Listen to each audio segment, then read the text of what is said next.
¿ya?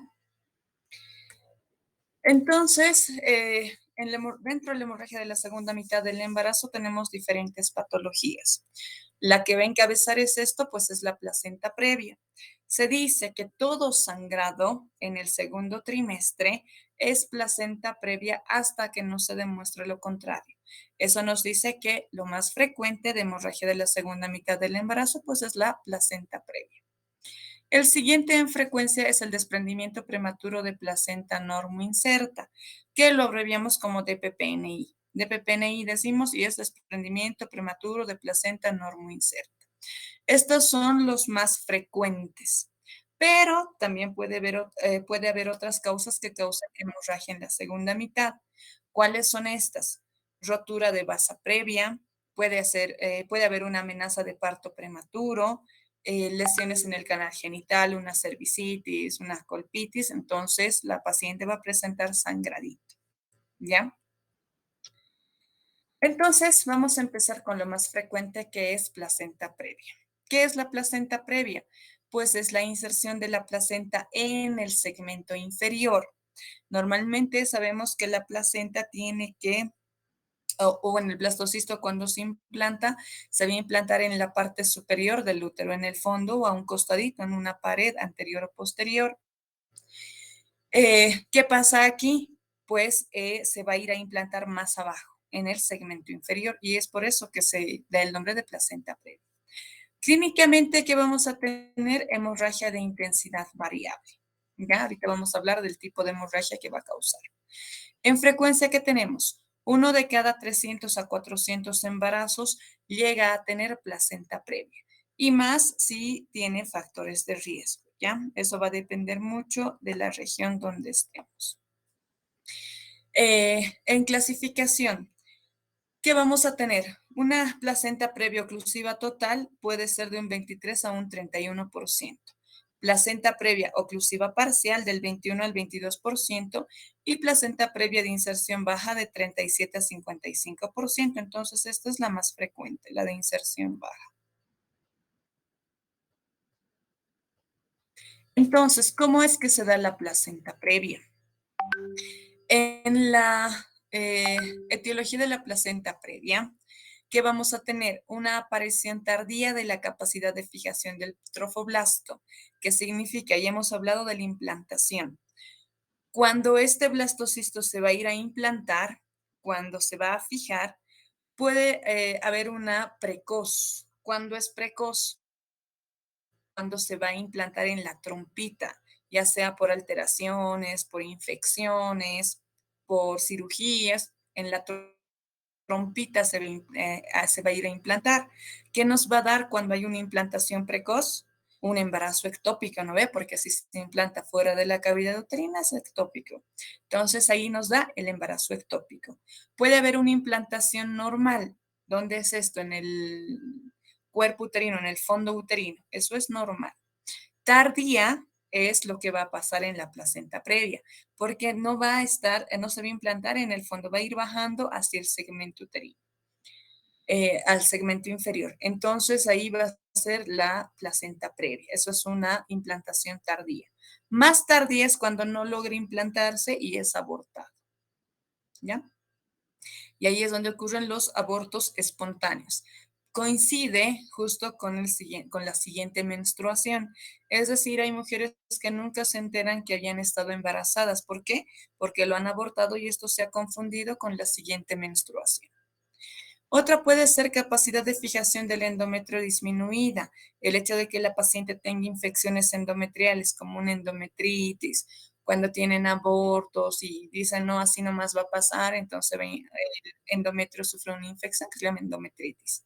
Eso también hace que haya una capacidad disminuida en la fijación. O alteraciones endometriales, que puede ser antes nosotros hacíamos legrado uterino instrumental, no teníamos el equipo de AMEU, ¿ya? Que ya lo deben conocer por ginecología.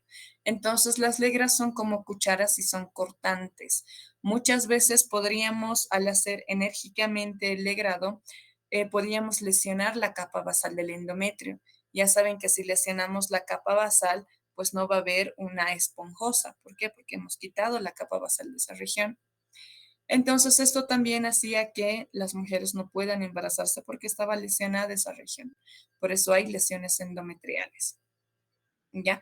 ¿Qué otras cosas pueden ser aquí? También hay tumores en este nivel, hacen que no se puede implantar, entonces busca el mejor lugar para implantarse, que sería el segmento inferior. Para la placenta previa, para ver factores de riesgo, si una mujer puede o no puede tener placenta previa, pues vamos a ver el carnet prenatal. Cuando nosotros abramos el carnet prenatal y la historia clínica perinatal base, ahí vamos a determinar los factores de riesgo que nos digan, ojo, cuidado, esta mujer puede tener placenta previa. ¿Qué es eso? ¿Cuáles son estos factores? La edad. Si una mujer se embaraza a mayor edad, pues hay más riesgo de que tenga placenta previa.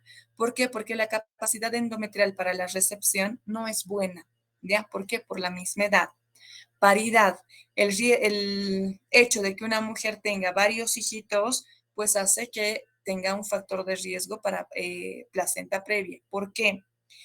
Porque el útero lo vamos a ver como en cultivos, como un campo de cultivo, digamos. Si nosotros plantamos una papa este año y es la primera vez que vamos a plantar, pues la papa nos va a salir grande, bien bonita, o sea, bien. El siguiente año plantamos, ya no va a ser tan grande, va a ser más pequeño. El siguiente año más pequeño. Y entonces ya no tiene los mismos nutrientes. ¿Por qué? Porque no hemos dejado reposar la tierra. Lo mismo pasa en el útero. El periodo intergenésico que debería tener una paciente de un embarazo al otro es de 2 años, ¿ya? Menos ni siquiera ha regenerado. Entonces es lo mismo, no tiene la capacidad de fijación disminuye porque ya no es el mismo. Tantos hijitos y tan seguidito hace que esto disminuya. Por eso la paridad es un factor de riesgo para que tenga placenta previa. El hecho de tener cirugías anteriores, una miomectomía, cirugías en el útero, ¿no ve? Miomectomía, cesáreas, hace que la placenta se vaya ahí abajo, ¿ya? Que haga una placenta previa. ¿Qué nos dicen las estadísticas? 1 a 3% de pacientes que tienen una cesárea van a tener placenta previa. Y si tiene más de 2 cesáreas, 2 o más, tiene el 3,4% de tener placenta previa. ¿Qué otros factores tengo? El tabaquismo. El tabaquismo va a hacer que se altere las células, el endometrio. Entonces hemos dicho, si no hay buena receptividad en el endometrio, el blastocisto va a buscar el lugar que sea más efectivo para él. Ve que es ahí abajo, pues se va a implantar en el segmento inferior. Se dice que también niveles elevados de alfa-fetoproteína hacen que sea un factor de riesgo para que se produzca la placenta previa. Ahora, en relación a la clasificación, vamos a tener una placenta previa oclusiva total, que significa que la placenta va a ocluir totalmente el orificio cervical interno. Si se dan cuenta en la imagen, este es el cervix, ¿no ven? El cervix tiene un orificio cervical externo y un orificio cervical interno. Entonces, placenta previa oclusiva total, si se dan cuenta el rojito es la placenta, ocluye totalmente el orificio cervical interno. Placenta previa oclusiva parcial, aquí ven el rojito que es la placenta. ¿Qué está haciendo? Está ocluyendo parcialmente el orificio cervical interno. Luego tenemos la placenta marginal. La placenta marginal va a estar al borde del orificio cervical interno hasta 2 centímetros de este. O sea, desde el borde del OCI hasta 2 centímetros más allá hay una implantación, eso se llama placenta previa marginal, ¿ya? Y tenemos placenta lateral. ¿Cuál es la lateral? Del OCI a 5 centímetros para arriba. O sea, 5 centímetros está libre y ahí tenemos la placenta previa lateral. Si se dan cuenta, si es que la mujer ingresa en trabajo de parto, en la dilatación, que es la apertura de cervix, esto va a empezar a abrir, ¿no? Va a empezar a dilatar. Esta que era marginal, que teníamos un margen de 2 centímetros, ¿qué va a pasar? Se va a volver oclusiva parcial. ¿Por qué? Porque el cuellito empieza a abrirse. Entonces, la placenta previa marginal puede convertirse en oclusiva parcial si la mujer entra en trabajo de parto. Entonces, ¿qué es lo que tenemos como diagnóstico en esta paciente? ¿Con qué sintomatología va a venir? Va a venir con sangrado. Si ven aquí, cuando la placenta es previa, ¿qué es lo que tenemos aquí? El cérvix, ¿ya? Entonces, ¿qué va a tener la mujer? Es como que los vasitos están ahí directitos en el cérvix, en el orificio cervical interno. Si esto empieza a abrirse como en una amenaza de parto prematuro, se van a romper los vasitos que están aquí, ¿no ven? Y el productito se alimenta de la sangre que va de la placenta hacia el cordoncito. Entonces, toda esta región es bien vascularizada. ¿Por qué? Porque es la única forma de alimentación al producto. Entonces, si esto empieza a abrirse, los vasitos que están aquí, así sean pequeñitos, pues va a empezar a sangrar. Y como la placenta está aquí cerca al cérvix, cerca al canal, el sangrado va a ser rojo rutilante. ¿Qué más de la placenta previa? Va a ser de inicio insidioso y va a ser indoloro. Ya normalmente este sangrado se presenta durante la noche. Indoloro, de inicio insidioso, aparece en la noche, es rojo rutilante, rojo claro y es intermitente. Ya puede en la noche aparecer, en el día estar bien. En la noche nuevamente sangrar un poquito, en el día estar bien. O puede perderse una semana, 2 semanitas y luego sangrar un poquito. Entonces eso hace que sea intermitente. Rara vez compromete la vida del producto y de la madre. ¿Por qué? Porque a menos que esté en trabajo de parto franco, ¿no ve? Porque aquí hay unos vasitos, estos se empiezan a romper y hay un poquito de sangradito. Pero con los factores de coagulación, pues ahí hasta ahí nomás es. Ya si la paciente entra a trabajo de parto o amenaza de parto prematuro, pues el sangrado va a ser mucho mayor porque esto se va a empezar a abrir. Ahí ya vamos a ver grandes cantidades de sangre. El manejo ya lo vamos a ver. Entonces, el diagnóstico lo vamos a hacer por la clínica. ¿Qué hemos dicho en clínica? Sangrado, rojo rutilante, indoloro, intermitente, aparece en la noche, de inicio insidioso. Y el otro diagnóstico con el que podemos ver si es placenta previa es con la ecografía.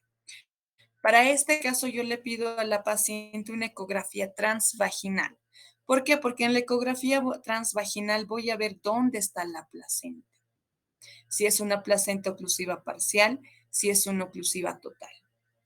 A veces puede ser que la cabecita esté ahí y no me deje ver, entonces tengo que rechazar la cabecita para lograr ver la inserción placentaria. ¿Ya? Entonces aquí tenemos el cervix, OCE, OCI, orificio cervical interno, y ahí vemos la placenta. En este caso sería una oclusiva, aquí vemos, una oclusiva total. ¿No ve? ¿Por qué? Porque ocluye totalmente el OCI. ¿Qué vamos a hacer? Hasta la semana 32, si es placenta previa. No tenemos que asustar a nuestra paciente. A las 14 semanas les pueden decir placenta previa o a las 20 semanas placenta previa. Y le asustamos, señora, tiene la placenta previa, va a ser. No. ¿Hasta qué semana tengo que decir, sí, señores, placenta previa, hay que hacer esto? Es a la semana 32 para adelante, ¿ya?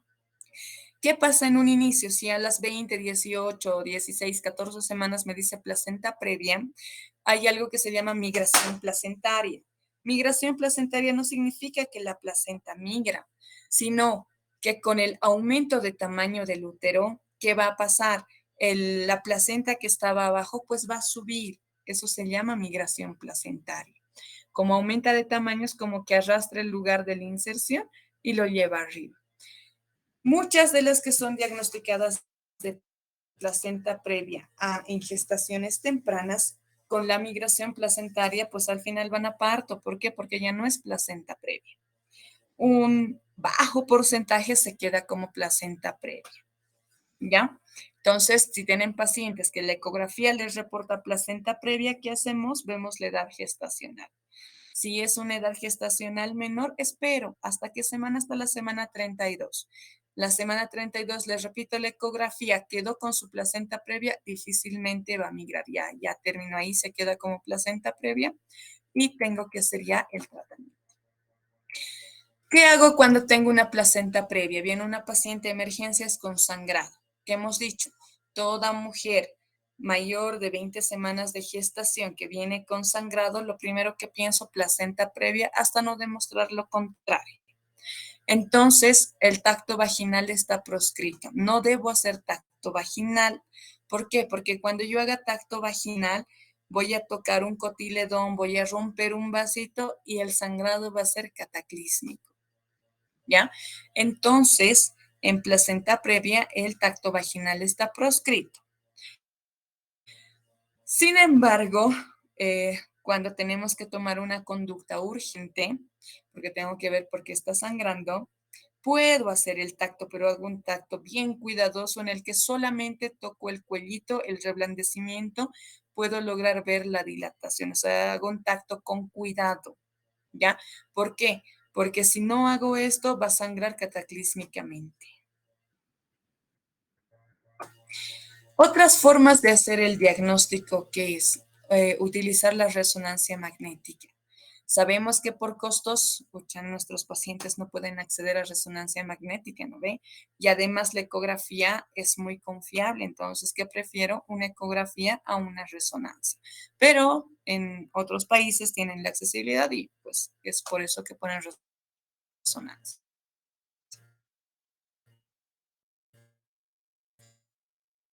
O, o la ecografía Doppler. La ecografía Doppler placentario, no fetal, dato de acretismo placentario. ¿Qué es acretismo? Es la inserción anormal de la placenta hacia el útero. Digo placenta acreta cuando la placenta invade hasta la membrana de Nita-Bush.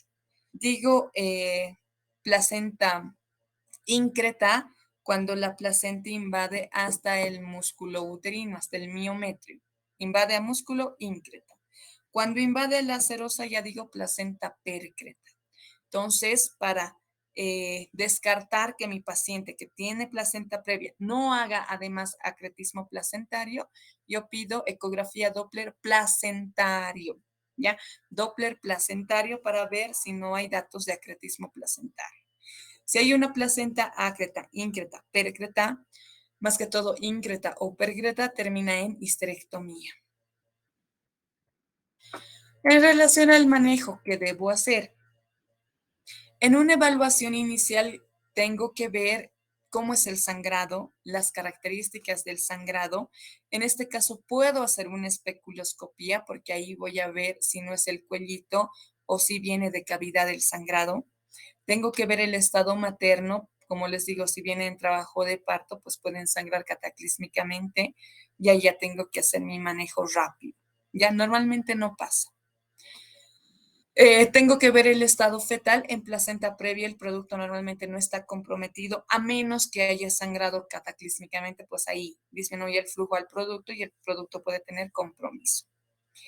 Tengo que pedir una ecografía para ver qué tipo de placenta previa tiene y viene paciente con sangrado, la interno, ¿ya? En la internación va a estar en reposo absoluto. Hay mujeres que las hemos tenido internadas un mes y medio hasta que han completado maduración, han llegado a término y después ingresamos a quirófano. Estas pacientes obviamente ya estaban bien estudiadas, ya se sabía que tenía placenta increta y terminan en histerectomía. ¿Por qué? Porque está bien estudiada. Entramos a quirófano bien preparados, entramos con sangre, con todo lo que debe ser, ya como debe ser.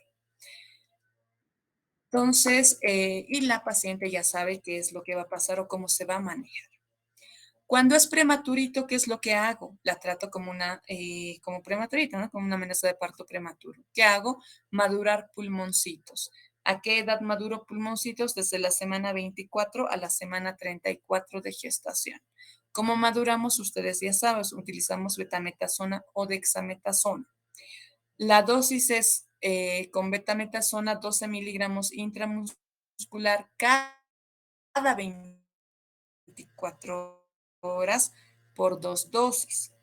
Y si en mi centro de salud o donde yo trabajo no hay betametasona, solo tengo dexametasona muscular cada 12 horas por 4 dosis. ¿Ya?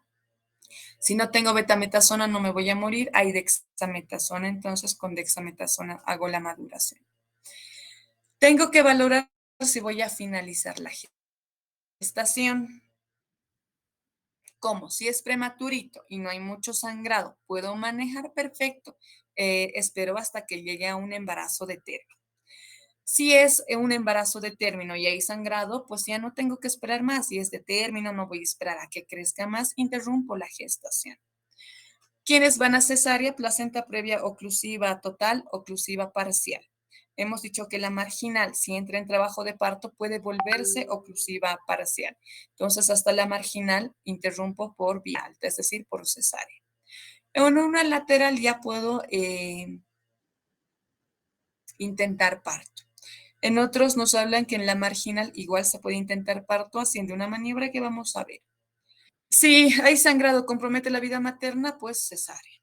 Si el producto está con alteración, hay riesgo de pérdida de bienestar fetal, no está bien el producto por el sangrado intenso, interrumpo el embarazo por vía alta, que es una cesárea. ¿Cuándo hago un manejo expectante? Cuando es prematuro, menos de 36 semanas. Si no hay sangrado abundante, si no hay compromiso materno ni fetal. Entonces, la cesárea la puedo hacer corporal. ¿Por qué? Porque la placenta está abajo. Si yo hago mi incisión encima de la placenta, pues el sangrado va a ser cataclísmico y mi paciente va a morir, ¿ya? Entonces, en este caso, más si es acreta o si es increta o percreta, la hago corporal, la hago arriba, es como hacerla en el cuerpo uterino. Saco al bebé y cierro, si es una placenta percreta, le hago histerectomía. Si es una placenta que no es ni acreta, ni increta, ni hipercreta, normal, solo hemos dicho, si hay datos de acretismo, histerectomía. Cuando hay hipercretismo, que significa que llegó hasta la serosa, muchas veces invade la vejiga. Entonces, ¿cómo entro con urología? ¿Por qué? Porque tengo riesgo de lesionar la vejiga, de que si sangra mucho puedo clavar uréteres o sexo bien planificadas a quirófano, ¿ya? Es lo que deberíamos hacer, pero muchas veces no pasa. ¿Cuándo hacemos parto vaginal? Cuando no sea una placenta oclusiva. En la marginal se puede hacer cuando si no se convierte en oclusiva parcial. ¿Qué hago? Hago la maniobra de Pusos. ¿Qué es la maniobra de Pusos? Voy a romper artificialmente la membrana, hago un RAM. Rompo la membrana en dilataciones precoces. ¿Ya? ¿Para qué? Para que la cabecita aplaste, empuje y comprima y haga hemostasia y haga que no pueda sangrar. Por eso la cabecita se usa para que haga esa compresión y haga hemostasia. Entonces, haciendo la maniobra de Pusos puede llegar a parto vaginal.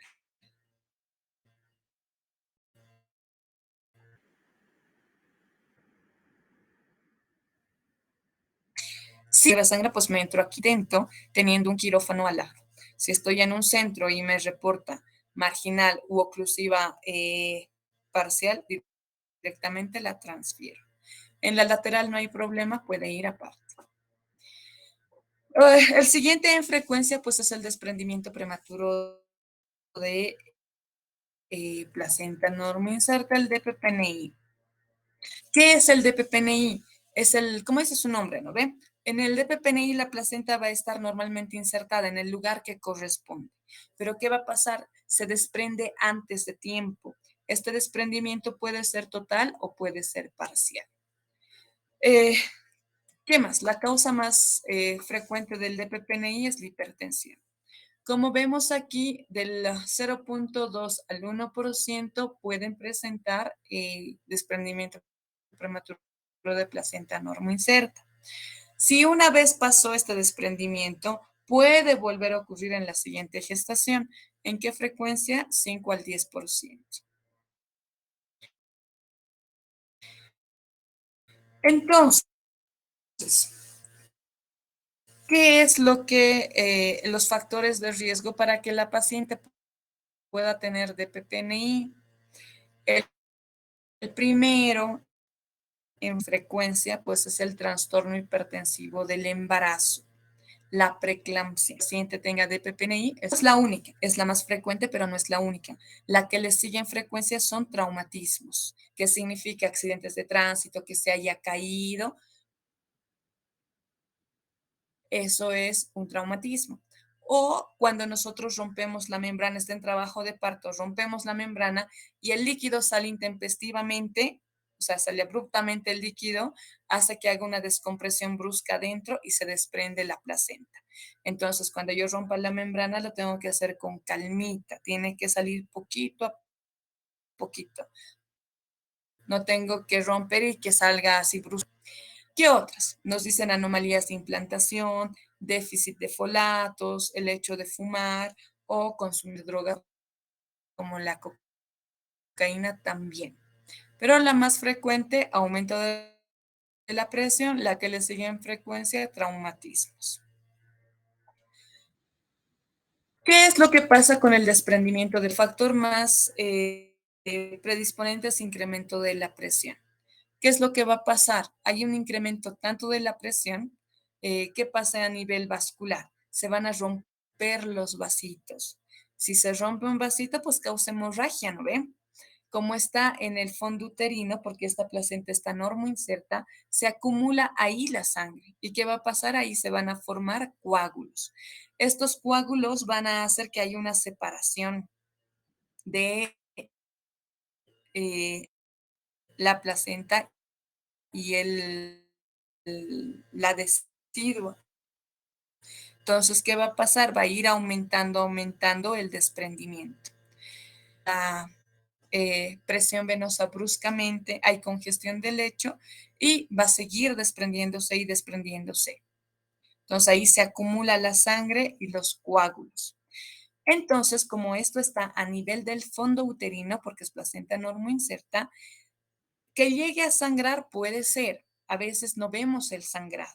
Si es que vemos el sangrado, este sangrado va a ser oscuro. ¿Por qué? Porque desde el fondo tiene que bajar hasta el canal, hasta el cervix, ¿no ven? Entonces el sangrado es rojo oscuro y es con coágulos. ¿Por qué? Porque ahí se va, hay factores de coagulación que hacen que se vaya coagulando. Entonces vamos a ver un segmento brusco de la presión adentro, igual a nivel del lecho vascular, que va a haber un aumento del tono uterino. Ya han debido avanzar, el tono uterino normal es de 8 a 12 milímetros de mercurio, en promedio 10. Aumento del tono se dice que aumenta hasta 30 milímetros. Como va a haber un aumento del tono uterino, va a haber dolor. Han debido ver ustedes ya pacientes en trabajo de parto vienen con dolor, ¿no ven? Hay contracción, duele. No hay contracción, ya no duele. En este caso, como el útero está hipertónico, es como decir, tiene una contracción, pero ya no relaja.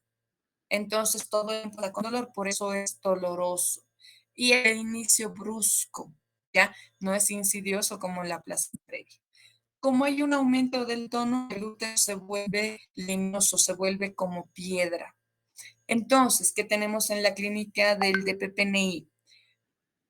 Sangrado, la hemorragia es oscura. Si hay sangrado, es hemorragia oscura, de inicio brusco, doloroso, con aumento del tono uterino.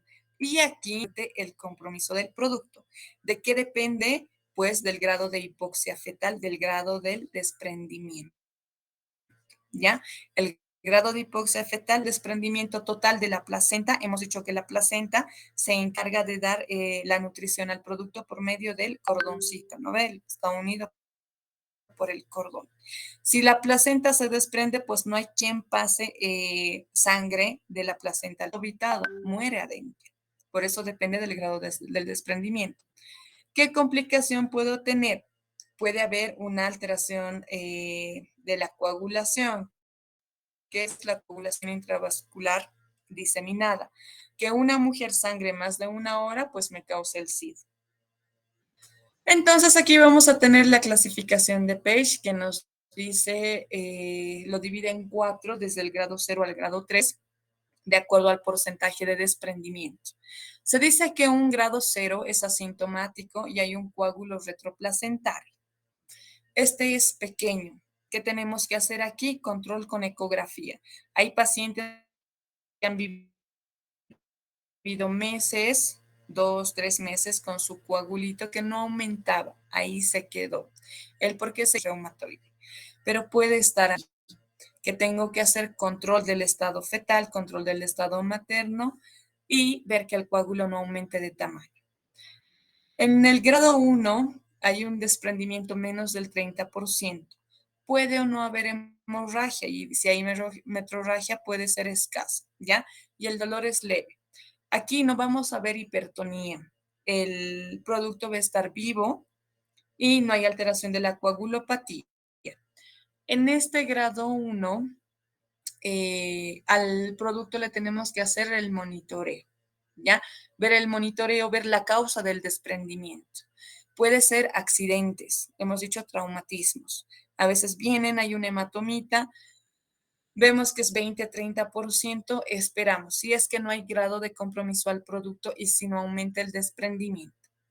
Ya un grado 2 es menos del 50%, hay hemorragia es moderada, ya hay datos de hipertonía, el producto ya tiene datos de hipoxia. ¿Cómo veo esto? Si yo tengo el monitor, le pongo el monitor, veo que no hay un producto reactivo. Puede o no haber coagulopatía y ya si está en grado 2 para adelante, yo ya tengo que interrumpir el embarazo. Ya no espero a ver, veré mañana cómo está, que no. Grado 2 para adelante, directamente interrumpo el embarazo. El grado 3 ya es un desprendimiento más del 50%. Ya como hay más del 50%, pues hay más coágulos adentro, más desprendimiento. ¿Qué va a pasar? Está perdiendo más sangre por dentro. Entonces, ¿qué pasa con la mujer? Hay un shock hipovolémico. El dolor es importante porque hay un incremento en el tono. Entonces, como ya se ha desprendido más del 50%, el tono ya está aumentado en la totalidad del útero.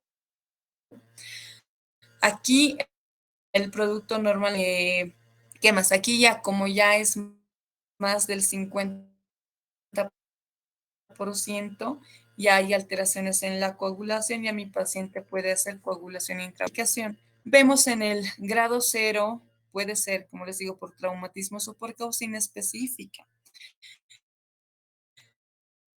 Que como una paciente que hemos tenido no aumentó, ahí se quedó hasta finalizar la gestación. En el grado 1 tengo que tener mucho cuidado, tengo que estar viendo al producto, ver cómo está su Doppler, cómo está su monitoreo. No aumenta y es prematurito, puedo esperar a madurar, ¿ya? Grado 2, grado 3 ya no espero nada, directamente interrumpo el embarazo. Entonces el diagnóstico lo hago por la clínica. ¿Qué hemos dicho clínica? Sangrado, rojo oscuro, con coágulos, inicio brusco, doloroso. Puede haber alteración del estado fetal dependiendo del grado de desprendimiento. Puedo hacer ecografía cuando esté dudosa y no creo que no es porque no hay aumento del tono o no veo mucho sangrado. Entonces hago la ecografía y en la ecografía nos va a describir el hematoma retroplacentario. También hago el monitoreo. Si no está reactivo, no veo sangrado, pero hay un incremento del tono, digo, debe ser de pepenemia.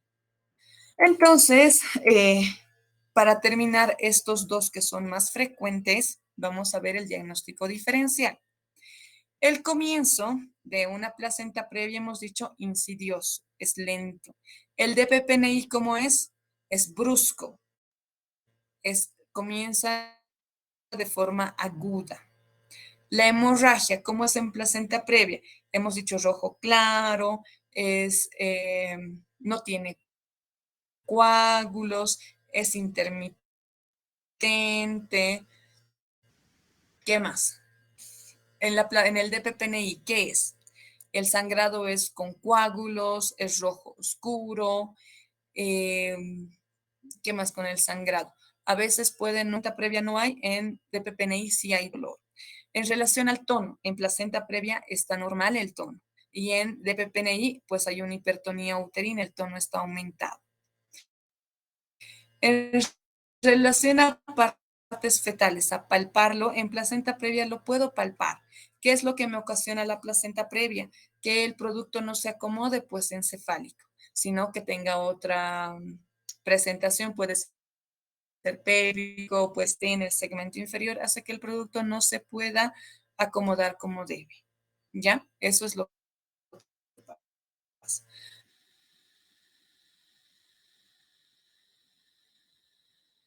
Pero se pueden palpar las partes fetales normalmente.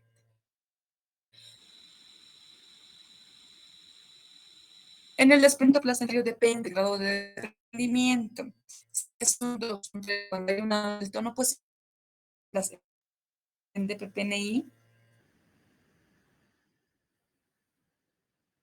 es de difícil palpación. ¿Qué pasa con el compromiso? Está bien, a menos que la mamá sangre, pues cataclísmicamente, ahí. Y en el DPPNI normalmente el producto tiene afectación o llega como óbito, si es que yo no le he tratado al tiempo que correspondía. En relación a si está en el cervix o no, pues la placenta previa obviamente está en el cervix, por eso es placenta previa. Y en el desprendimiento de placenta normo inserta, pues no. Como dice su nombre, es placenta normo inserta, que está normalmente insertada. ¿Ya? Pues eso tenemos en el diagnóstico diferencial. ¿Qué tengo que hacer como medidas generales? Controlar signos vitales, porque hemos dicho el mayor factor de riesgo para DPPNI es hipertensión. Tengo que monitorizar tanto al paciente, a la mamá, como al producto. Tengo que instalar ya vía venosa. No ver el sangrado cataclísmico, pero adentro se está acumulando coágulos y está sangrando internamente. Sí o sí, vía venosa periférica con solución fisiológica o lactato, jamás pongo dextrosa. Tengo que hacer pruebas de laboratorio, pedir el básico prenatal, pedir perfil hepático, renal, coagulograma para ver cómo está su coagulación. En relación a la conducta obstétrica, ¿qué hacemos?